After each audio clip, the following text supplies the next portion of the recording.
Olá, turma! Oi, pessoal! Tudo bem com vocês?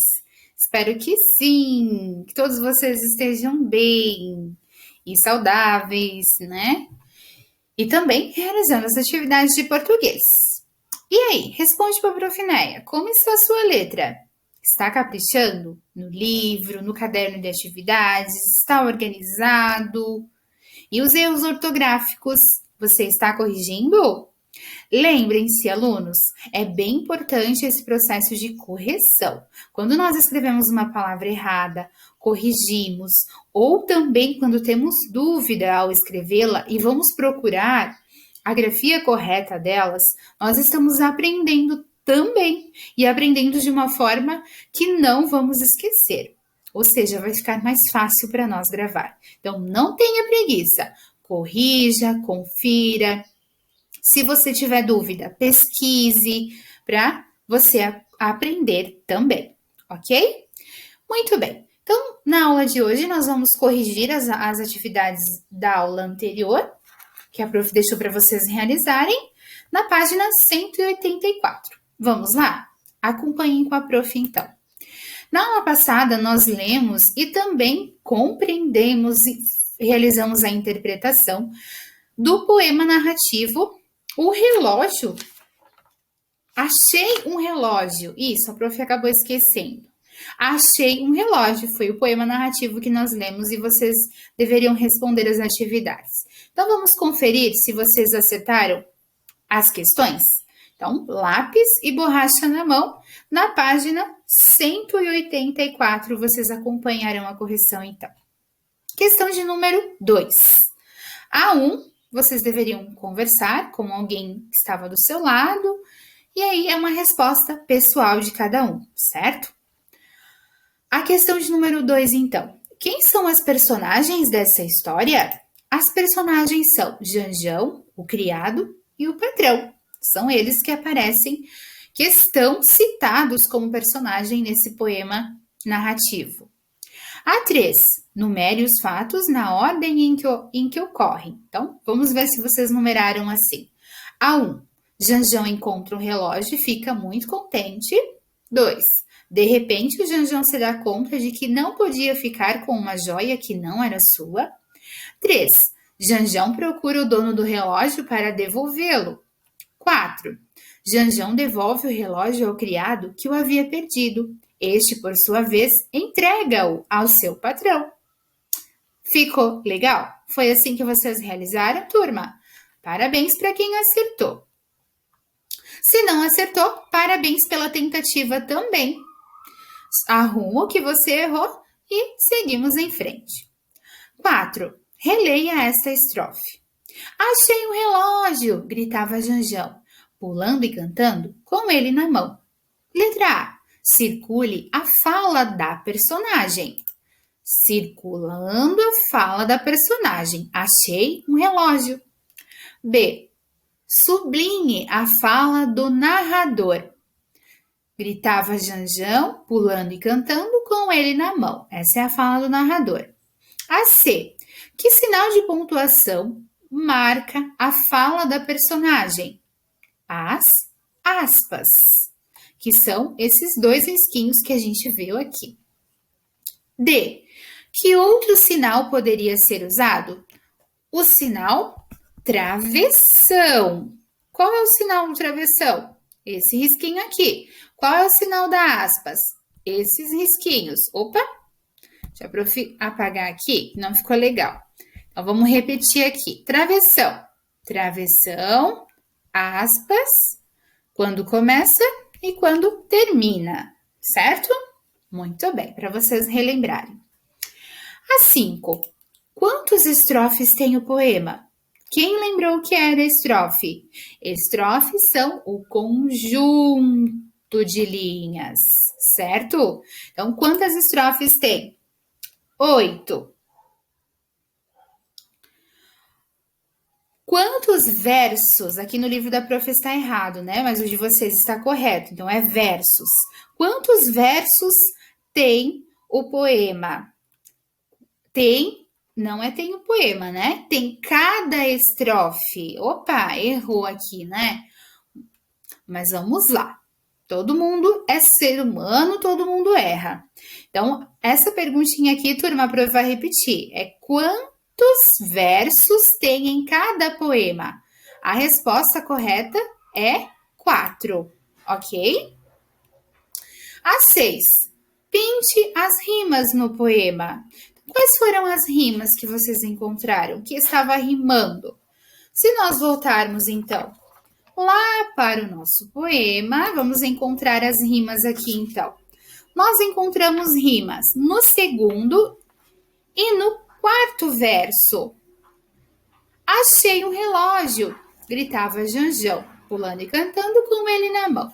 Achei um relógio, que belo, com uma corrente. Então, aqui a palavra corrente rima com gente. E também nós temos aqui, a joia a escutava e mais se alegrava. Então, escutava e alegrava. Janjão e ladrão. Aqui em cima também, janjão e mão. Ou seja, as rimas elas estão no segundo e no quarto verso de cada estrofe, certo? Ok, então respondemos aqui. Em que versos das estrofes as rimas aparecem? No segundo e no quarto versos.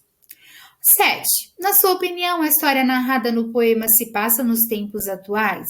E aí, o que vocês pensaram? Estou curiosa para saber. Se passa nos dias atuais o que aconteceu com o Janjão?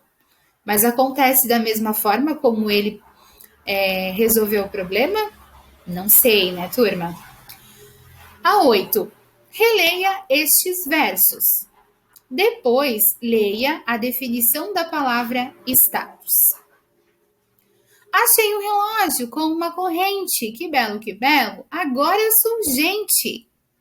E aí, do ladinho, nós temos a definição da palavra status, que é uma palavra latina que significa prestígio social, reconhecido por parte do grupo em que se vive.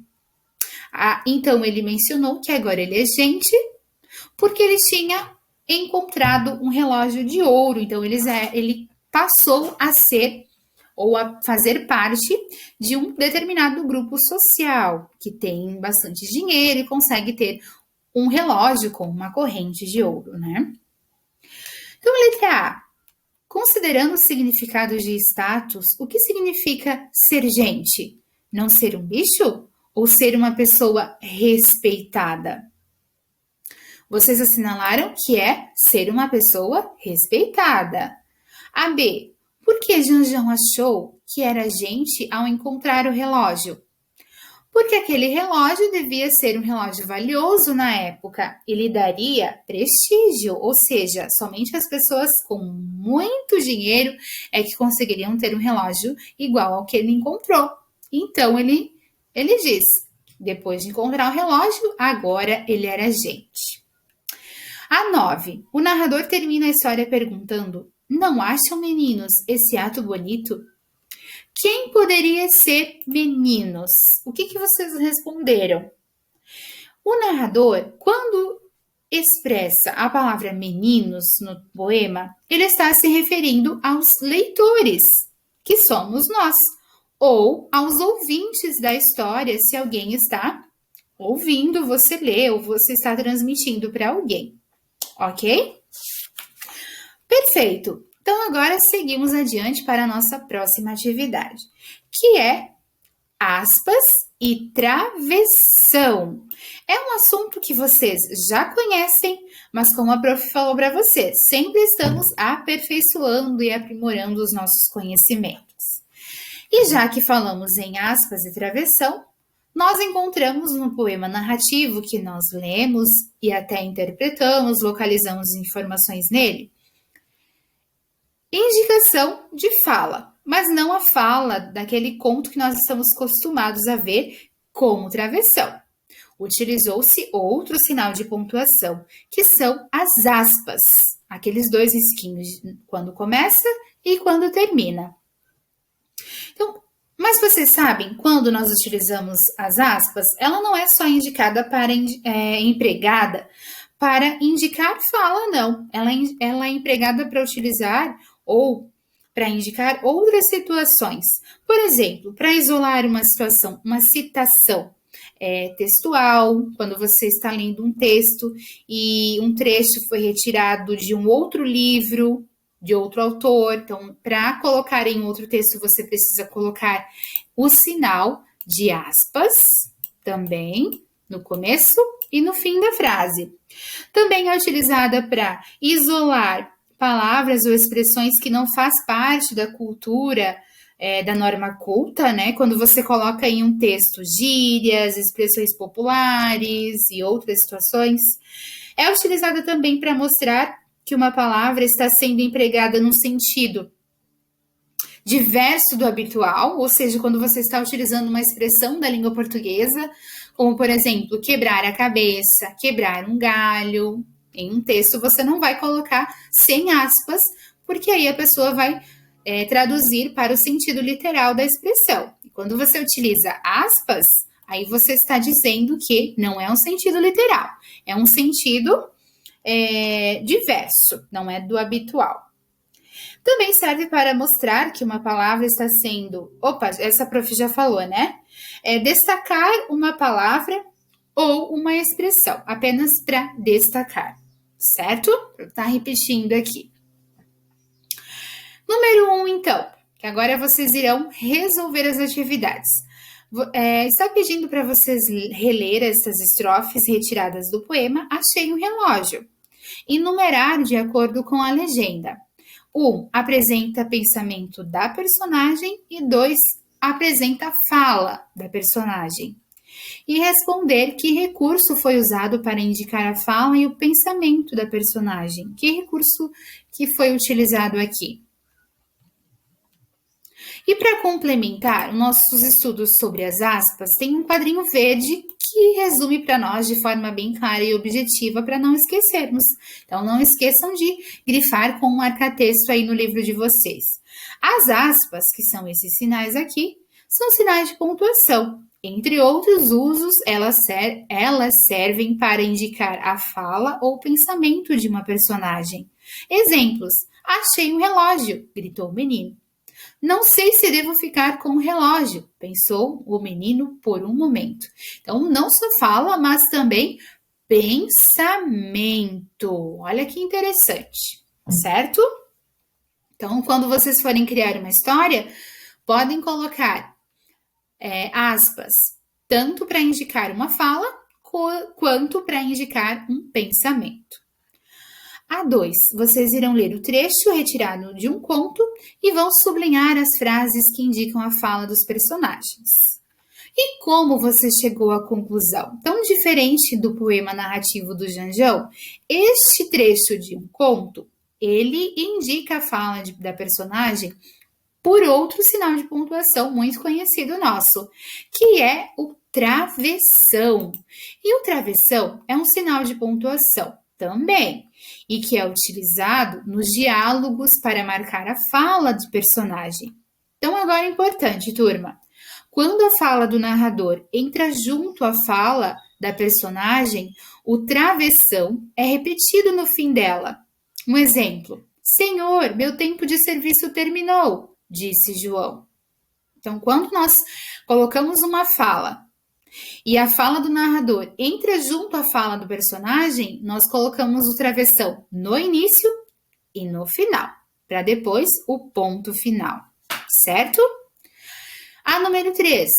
No texto que segue, o autor usou as aspas para indicar as falas das personagens. Vocês vão substituir as aspas por travessão.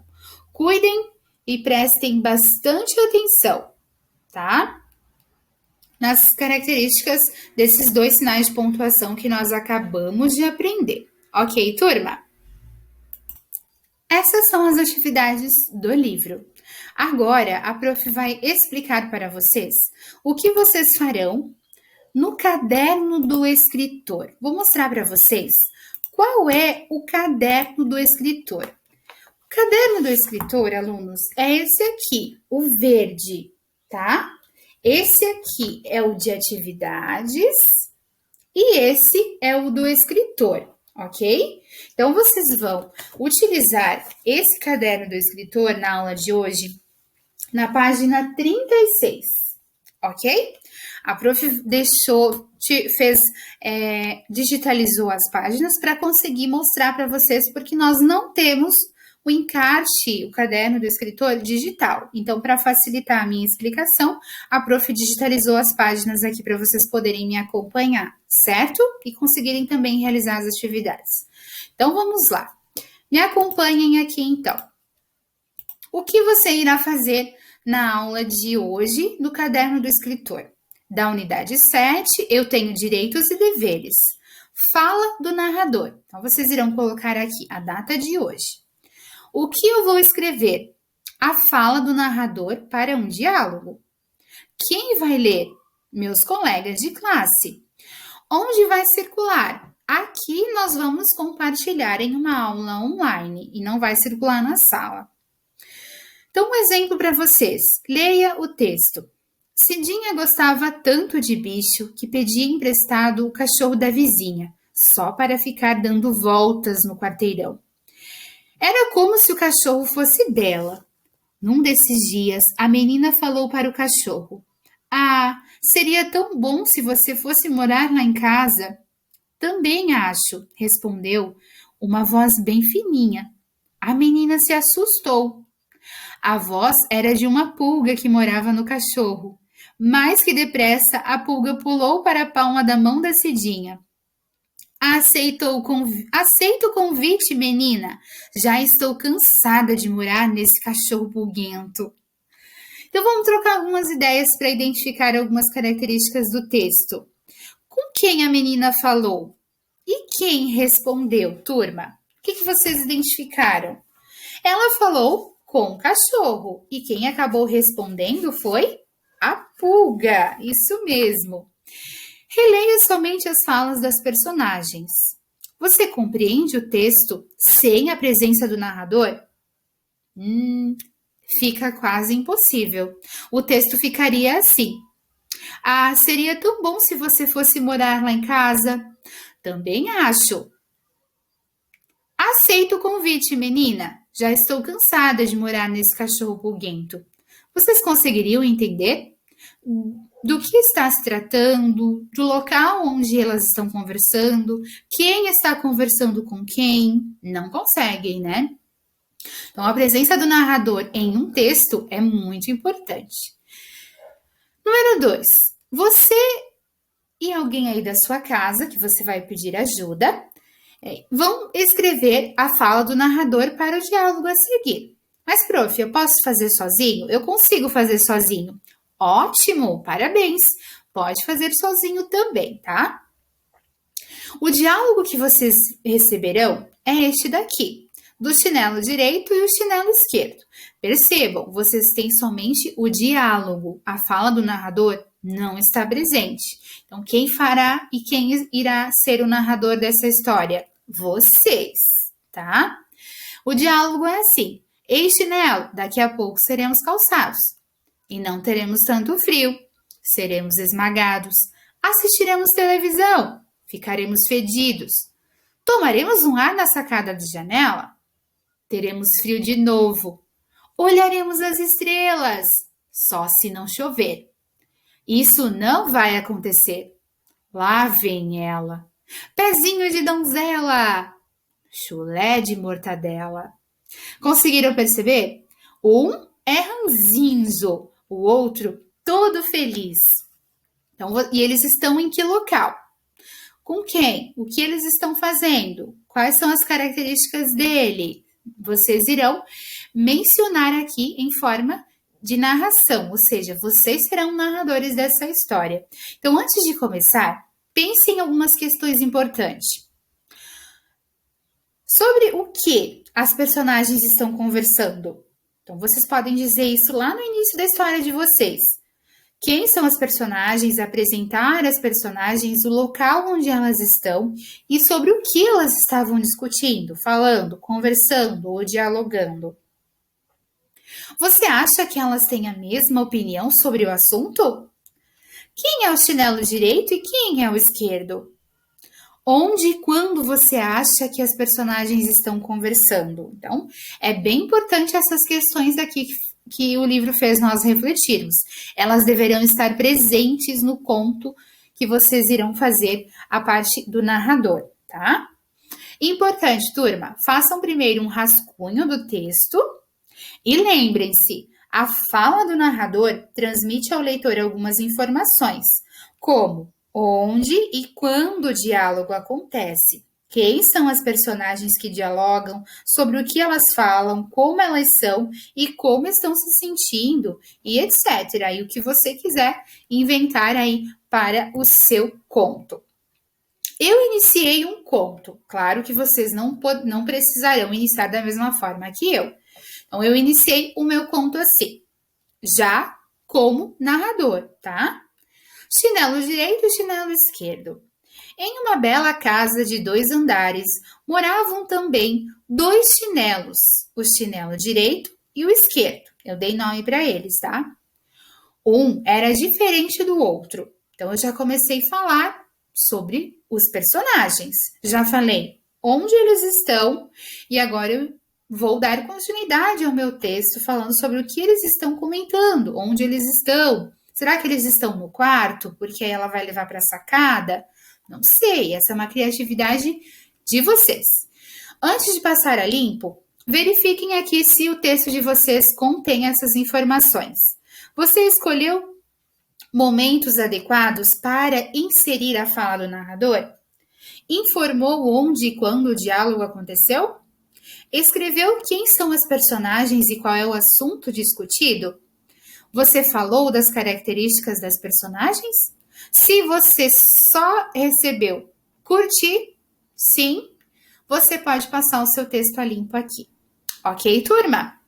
Muito bem. Qualquer dúvida, perguntem, mandem um e-mail para a prof, perguntem também pelo aplicativo Clipe Escola. Eu vou ficar muito feliz em ajudar vocês a resolver essas atividades, certo?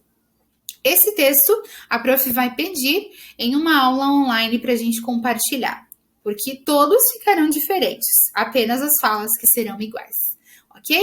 Um abraço bem grande para todos vocês, se cuidem e até a próxima aula. Tchau!